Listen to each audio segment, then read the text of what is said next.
मी पूर्वी साध्या पद्धतीने शेती करत होतो।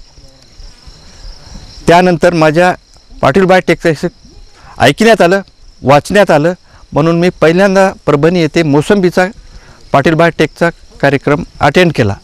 त्यानंतर माझे मित्र मामिडवार यांच्या मार्गदर्शनाखाली 2 वर्षापासून मी कापूस लावत होतो। कापूसच नाही हो, कांदासुद्धा मी गेल्या वर्षी अर्धा एकर लावला। अर्ध्या एकरमध्ये 40 क्विंटल मला कांदा झाला। त्यानंतर मग 1.5 एकरमध्ये कापूस लावला होता, साध्या पद्धतीने 1.5 एकर आणि पाटील बायोटेकने 1.5 एकर। याच्यात मला पाटील बायोटेकचे खर्च वजा जाता 30,000 रुपयाचा प्रॉफिट मिळाला। त्यानंतर मी हळदीकडे वळलो आणि हळदीमध्ये 38 गुंठे हळद मी लावली।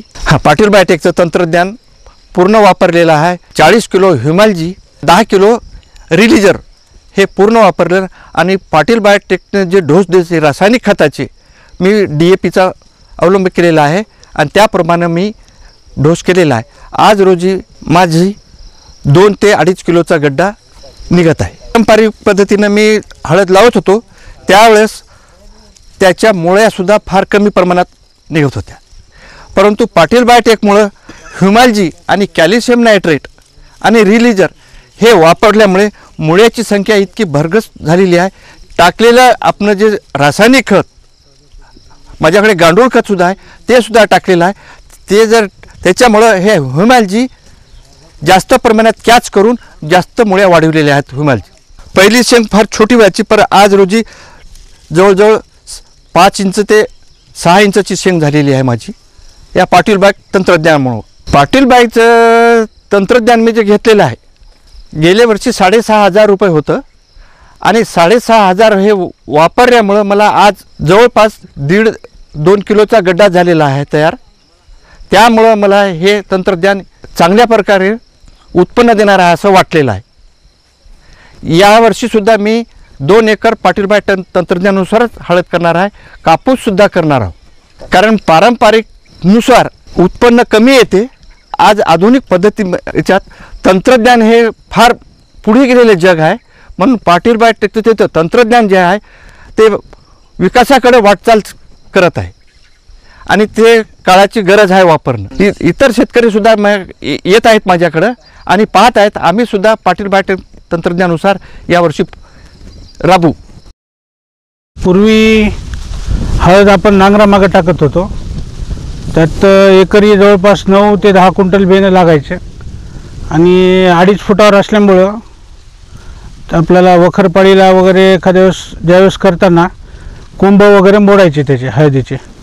ते पाटील बायोटेकचं गादी वाफ्यावर जे केलेले ह्याच्यामध्ये दुपटीने फायदा होतो आहे। एक तर त्याला कंटिन्युअस माती लावण्यामध्ये येते 2-3 वेळेस आणि ह्यांचे जे ह्युमिक ॲसिड वगैरे जे आहेत खतं पाटील बायोटेकचे त्याचा भरपूर फायदा होतो आहे हळदीला। उत्पन्नाचं बघायला गेलं तर पूर्वी 15 ते 20च्या वर कोणाला झालेलं नाही आजपर्यंत, आता चांगलं होते। जवळपास एकरी 35च्या जवळपास येईल उत्पन्न जवळपास तर जास्त येते। पुन्हा हळदीचा पिवळेपणाचा जो भाग म्हणतो आपण तो चांगला दिसतोय पहिल्यापेक्षा।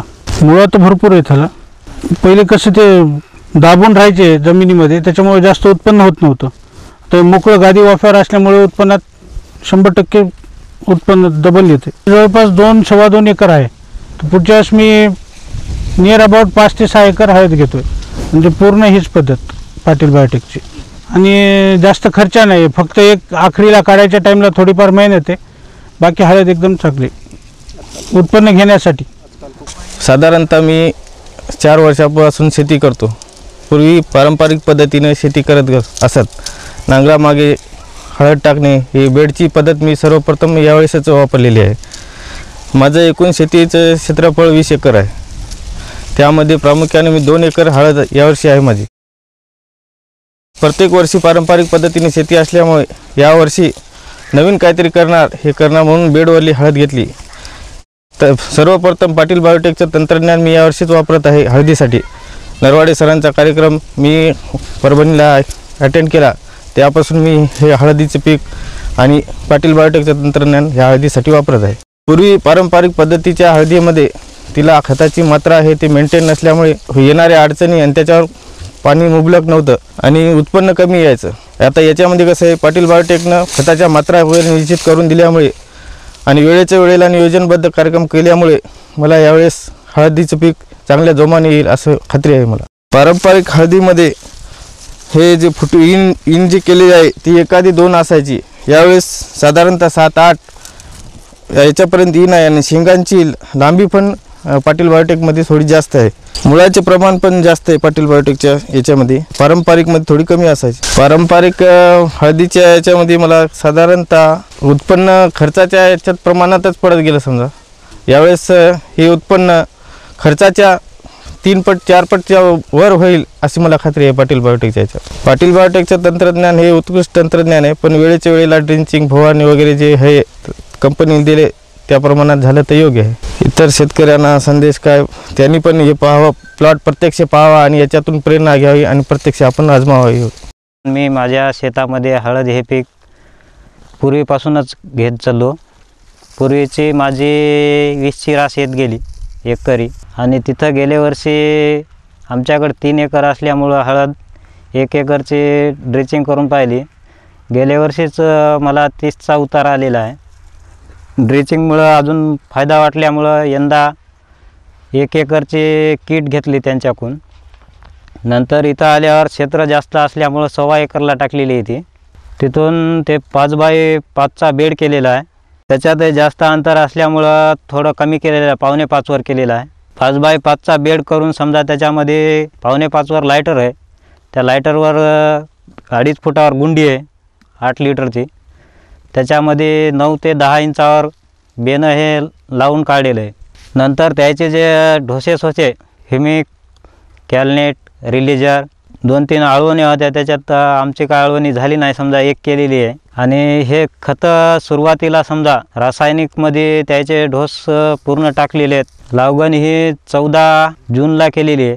तर तिथून 2-3 ड्रिचिंग जे करायच्या होत्या ते आमच्या कामामुळं झालेले नाहीत. तरीही हळद हे खूपच चांगलीला आलेलं आहे.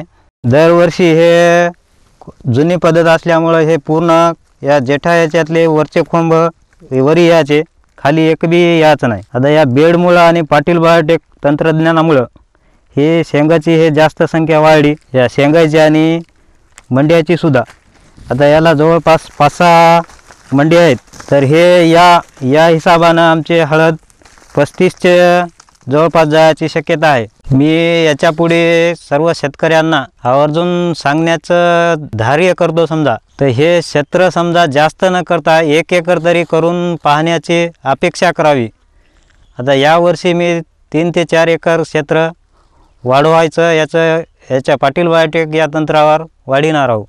आमच्याकडं म्हणजे मुख्य पिकं म्हणजे पहिल्या केळी होते, आता या पाण्यामुळे केळी बंद आहेत सध्या. आता ऊस, गहू, हळद, कापूस, सोयाबीन आणि हळदीचं पीक आम्ही जवळपास आमच्या वडिलोपार्जित पीक आहे. ते 4 एकर हळद आहे. त्याच्यातून मी 1 एकरला हे आपलं पाटील बायोटेकचं तंत्रज्ञान वापरलं.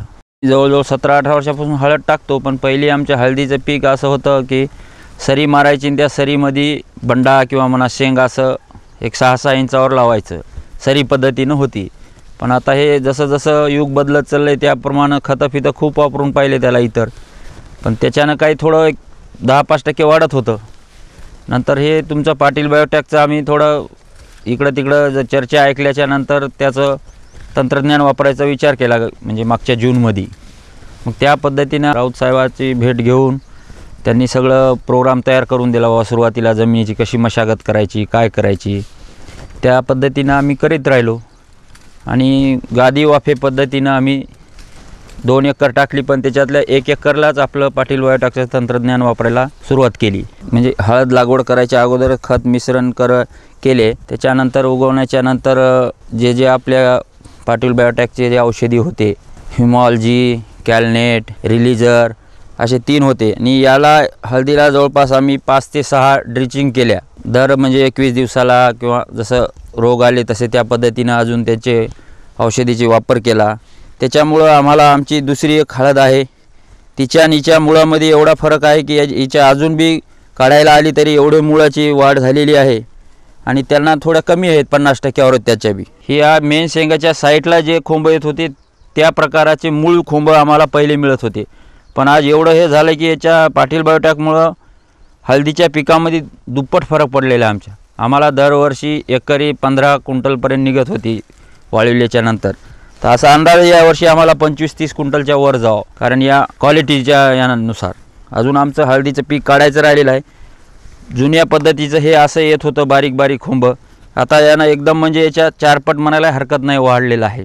आणि एका बंड्याला जवळपास 6 बंडे तयार झालेले आहेत. पारंपरिक पद्धतीनं 2 नाही तर 3 बंडे तयार व्हायचे, याला आता जवळपास 5-6 बंडे तयार झाले. शेंगाची तर क्वालिटी खूपच चांगली आहे.